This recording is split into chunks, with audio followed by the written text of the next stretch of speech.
Hello dear learner, Vikram excellence academy पे आप सभी का भरपूर स्वागत है। आज हम क्लास 10 की राजनीति विज्ञान का चैप्टर फर्स्ट बुक का सत्ता की साझेदारी पढ़ने वाले हैं। और ये क्लास इम्पोर्टेंट है क्योंकि ये क्लास बोर्ड क्लास है और बोर्ड क्लास की पुस्तक का चैप्टर नंबर 1 है जो कि पॉलिटी की बुक है। तो सबसे पहले हम जान लेते हैं कि इस पर्टिकुलर चैप्टर से कितने क्वेश्चन पूछे जाते हैं बोर्ड के अंतर्गत। As you can see the pattern of board exam, लगभग आप देखेंगे कि 3 4 5 सालों को पैटर्न है कि 3 नंबर के क्वेश्चन इधर से पूछे जाते हैं। 3 नंबर के क्वेश्चंस अब कितने आते हैं वो देख लेते हैं। या तो 3 नंबर में क्या करेंगे, एक क्वेश्चन 1 नंबर का बहुविकल्प में पूछ लेंगे और 2 क्वेश्चंस रिक्त स्थान के अंतर्गत 1 1 नंबर के पूछ लेंगे, तो टोटल मिला के 3 हो गए। ठीक है, या वो ऐसा करेंगे कि एक रिक्त स्थान में पूछ लिया 1 नंबर का एक और एक क्वेश्चन पूछ लिया 2 नंबर का, ठीक है, लघुत्रात्मक में, तो ऐसा भी पूछ सकते हैं। तो 3 नंबर का कुल मिला के ये चैप्टर है।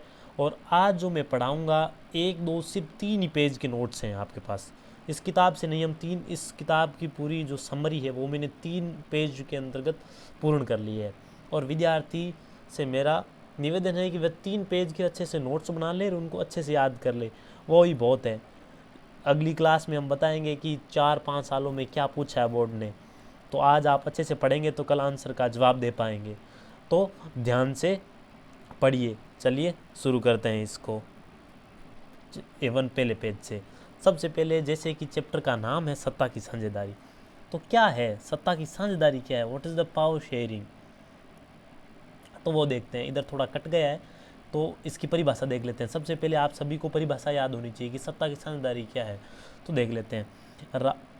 सत्ता की साझेदारी का अर्थ सत्ता की साझेदारी का अर्थ है शासन की राजनीतिक शक्ति को, या मतलब सत्ता की साझेदारी का अर्थ है कि शासन या राजनीतिक शक्ति को किसी एक व्यक्ति या समूह के बजाय, मतलब जो शासन और राजनीतिक शक्ति मतलब जो सत्ता है, किसी एक व्यक्ति या समूह के बजाय समाज के विभिन्न वर्गों, समुदायों या प्रशासनिक संस्थाओं के बीच में बांटता है।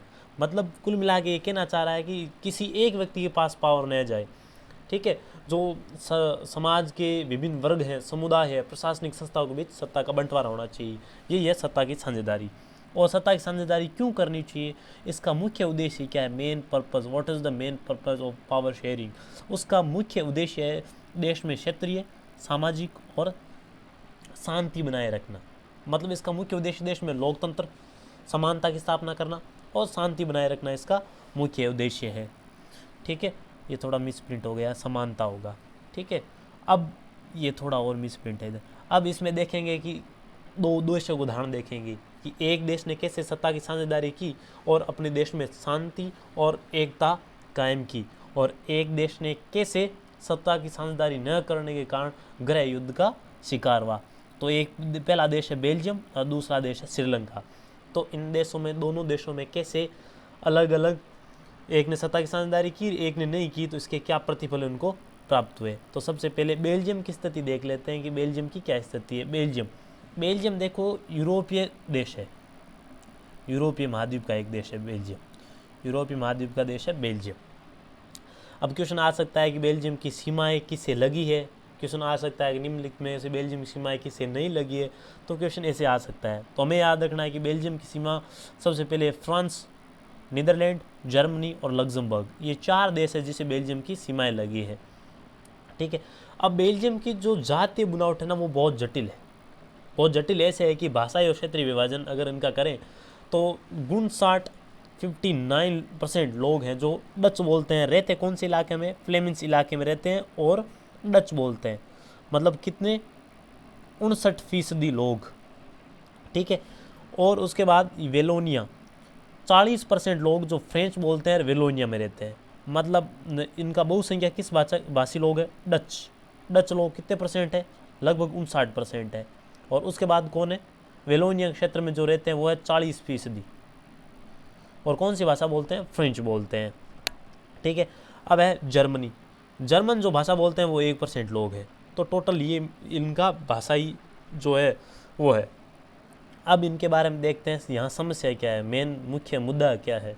अब जहाँ राजधानी है इसकी ब्रुसेल्स, वहाँ लोग 80% लोग फ्रेंच बोलते हैं और 20% लोग डच है। मतलब तनाव का मुख्य कारण क्या है? अल्पसंख्यक फ्रेंच भाषी लोग ज़्यादा ताकतवर और समृद्ध थे, डच भाषी लोग संख्या में ज़्यादा थे पर धन और समृद्धि में कमज़ोर थे। क्यों? यहाँ अगर आप थोड़ा सा ध्यान से देखेंगे तो डच परसेंट लोग हैं 59%। ठीक है, कितने फीसदी? 59%। ठीक है, फ्रेंच है 40%।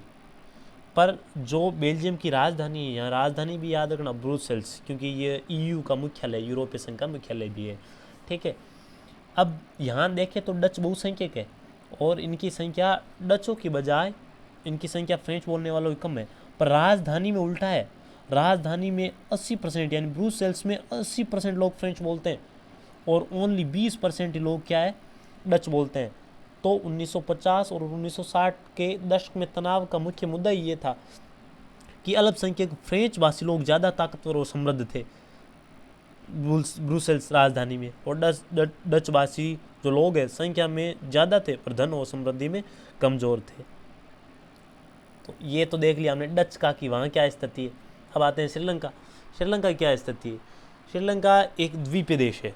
ठीक है, भारत के तमिलनाडु के दक्षिण में स्थित है, एक द्वीपीय देश है श्रीलंका। इसकी राजधानी दी है, याद रख लेना, नाम है राजधानी। वैसे इसकी दो राजधानी, एक तो है जयवर्धनपुरा कोटे, जयवर्धनपुरा कोटे, जयवर्धनपुरा कोटे है जो इसकी विधायी या प्रशासनिक राजधानी है इसकी, और दूसरी राजधानी कोलंबो। कोलंबो जो राजधानी है वो है इसकी कार्यकारी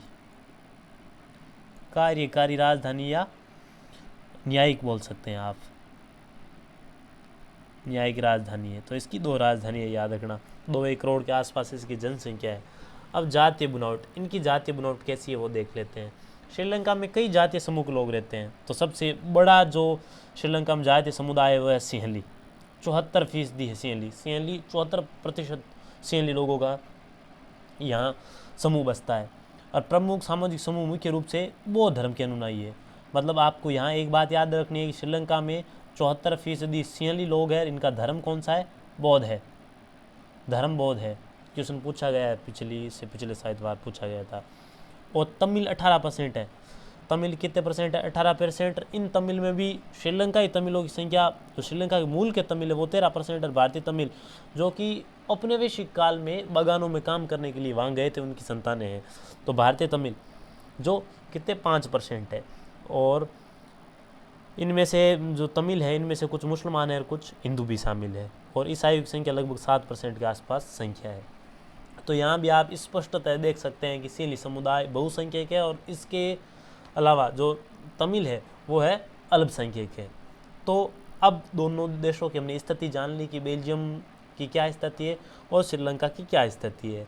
अब इनको करने के बाद हम आगे बढ़ेंगे तो हुआ क्या, व्हाट हैपेंड, झगड़ा किस बात का है वो देखते हैं। तो सबसे पहले देख लें श्रीलंका में क्या हुआ, बेल्जियम ने कैसे समझदारी से काम लिया। तो सबसे पहले हुआ क्या वो देखते हैं। तो सबसे पहले देखते हैं श्रीलंका में बहुसंख्यकवाद, कैसे एक सिंहली लोग एक समुदाय को जो तमिल है उनको दबाने का प्रयास करते हैं, उनके अधिकारों को छीनने का प्रयास करते हैं, भेदभावमूलक न्याय को जन्म देते हैं।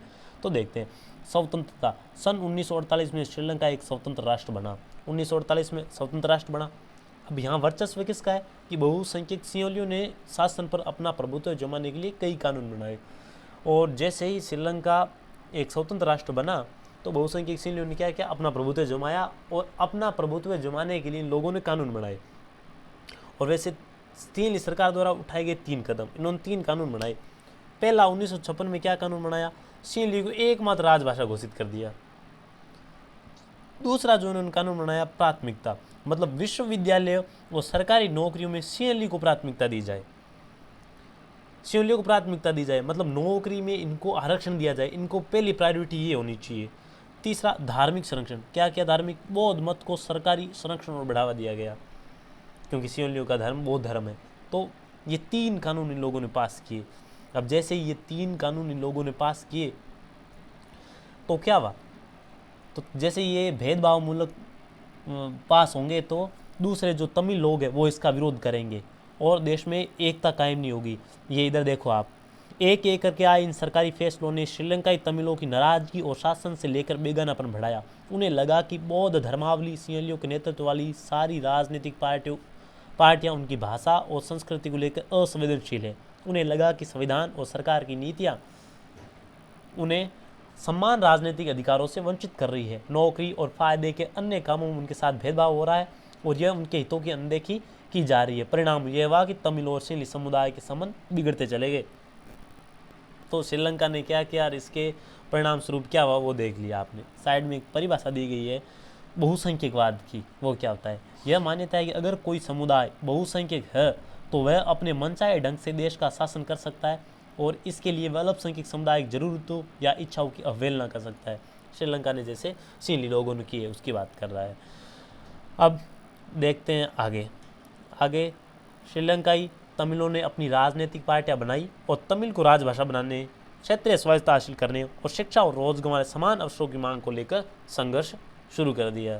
तो अब ये तो होना ही था, तमिल लोगों ने राजभाषा बनाने और क्षेत्रीय स्वायत्तता हासिल करने के लिए शिक्षा और रोजगार के समान अवसरों की मांग को लेकर संघर्ष शुरू हो गया और धीरे धीरे यह संघर्ष कैसे गृह युद्ध में परिणत हो गया वो देखें। गृह युद्ध किसे कहते हैं कि किसी मुल्क में सरकार विरोधी समूह की हिंसक लड़ाई का ऐसा रूप ले ले जो कि युद्ध सा लगे, उसे गृह युद्ध कहते हैं। और सिंहलियों के उन 3 कानून का परिणाम आपने देखा कि गृह युद्ध के रूप में संपन्न हुआ। अब बेल्जियम ने अपनी समझदारी से कैसे काम लिया और बेल्जियम ने क्या किया वो थोड़ा सा देख लेते हैं। बेल्जियम के नेताओं ने श्रीलंका से अलग रास्ता अपनाने का फैसला किया। उन्होंने क्षेत्रीय अंतर और सांस्कृतिक विविधता को स्वीकार किया और 1970 से 1993 के बीच उन्होंने अपने संविधान में 4 संशोधन सिर्फ इस बात के लिए किए कि देश में रहने वाले किसी भी आदमी को बेगानापन का एहसास न हो और सभी मिलजुल कर रह सके। तो बेल्जियम ने देखो कितनी समझदारी से काम लिया है। 4 संशोधन इसलिए किए हैं कि किसी देश में रहने वाले किसी आदमी को बेगानापन न हो। 4 संशोधन इसलिए कर दिए 1970 से 1993 के बीच।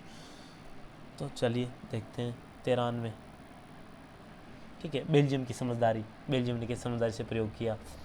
संविधान संशोधन 1970 से 1993 के बीच 4 संविधान संशोधन किए जिसमें किसी को बेगानापन का एहसास न हो। बेल्जियम मॉडल, इसकी विशेषता क्या है? पूछ सकता है कि बेल्जियम मॉडल की 2 विशेषता बताइए, 3 बताइए, तो आप ये पॉइंट फॉर्म में याद रख लेना। ठीक है, पहला याद रख लेना समान प्रतिनिधित्व है, मतलब केंद्र सरकार में डच और फ्रेंच भाषी मंत्रियों की संख्या समान रहेगी। ठीक है, एक किया। शक्तियों का हस्तांतरण, मतलब केंद्र सरकार की अनेक शक्तियाँ देश के 2 इलाकों की क्षेत्रीय सरकारों को सुपुर्द कर दी जाएगी। मतलब केंद्र सरकार से लेके शक्तियों को क्षेत्रीय सरकार में बांट दिया जाएगा। फिर ब्रुसेल्स में अलग सरकार, राजधानी ब्रुसेल्स में अलग सरकार बनाई गई और इसमें दोनों समुदायों को समान प्रतिनिधित्व दिया गया। चौथा क्वेश्चन है कि सामुदायिक सरकार, तीसरे स्तर की एक सरकार बनाई जिसे सामुदायिक सरकार कहते हैं। और इस सरकार का चुनाव कौन करेगा? इस सरकार का चुनाव एक ही भाषा बोलने वाले लोग करते हैं। और ये क्या करेगी? इसको शिक्षा, संस्कृति और भाषा जैसे मसलों पर फैसला लेने का इसको अधिकार होगा। नीचे एक महत्वपूर्ण तथ्य है, यूरोपीय संघ या यूरोपियन यूनियन का मुख्यालय ब्रुसेल्स है। ये इंपॉर्टेंट पॉइंट है, याद रखना, मैं भी अगले साल पूछ भी ले तो याद रखना। अगला पॉइंट ये है कि सत्ता की साझेदारी के प्रकार। लोकतांत्रिक व्यवस्था में सत्ता की साझेदारी मुख्य रूप से 4 श्रेणियों में बांटा जाता है। मतलब सत्ता की साझेदारी के कितने प्रकार हो सकते हैं? तो पहला, इस किताब में भी दिया गया अंतिम में, ये थोड़ा समराइज करके हर किताब में थोड़ा बढ़ा दिया है। तो पहला है क्षितिज वितरण। क्षितिज वितरण का अर्थ होता है इससे सीधा शासन के विभिन्न अंगों जैसे विधायिका, कार्यपालिका और न्यायपालिका के बीच सत्ता बंटी होती है। ये एक ही स्तर पर रहकर एक दूसरे पर कार्य पर नियंत्रण, चेक एंड बैलेंस रखते हैं। इसे नियंत्रण और संतुलन का सिद्धांत भी कहते हैं। ठीक है, एक दूसरे पे कैसे करते हैं कि कार्यपालिका जो शक्ति का प्रयोग करती है वो किसके प्रति? संसद के प्रति, विधायिका के प्रति जिम्मेवार है। कार्यपालिका जो न्यायपालिका को नियुक्त करती है, पर कोई भी अगर कानून, कोई भी इनके कार्यपालिका विधायिका द्वारा बनाए गए कानून को लेकर संशय हो तो उसकी व्याख्या करने का अधिकार न्यायपालिका को है। भारतीय न्यायपालिका स्वतंत्र न्यायपालिका है। तो ये एक दूसरे पे कैसे नियंत्रण रखती है, इसे ही संतुलन का सिद्धांत यानी चेक एंड बैलेंस का सिद्धांत कहा गया है। दूसरा आता है ऊर्ध्वाधर वितरण, मतलब सबसे ऊपर उसके बाद। तो सबसे ऊपर केंद्रीय सरकार, फिर राज्य सरकार और स्थानीय स्तर पर पंचायत या नगर पालिका। मतलब केंद्र सरकार, राज्य सरकार, उसके बाद पंचायती राज व्यवस्था। ये जो वितरण है इसे ऊर्ध्वाधर वितरण कहते हैं।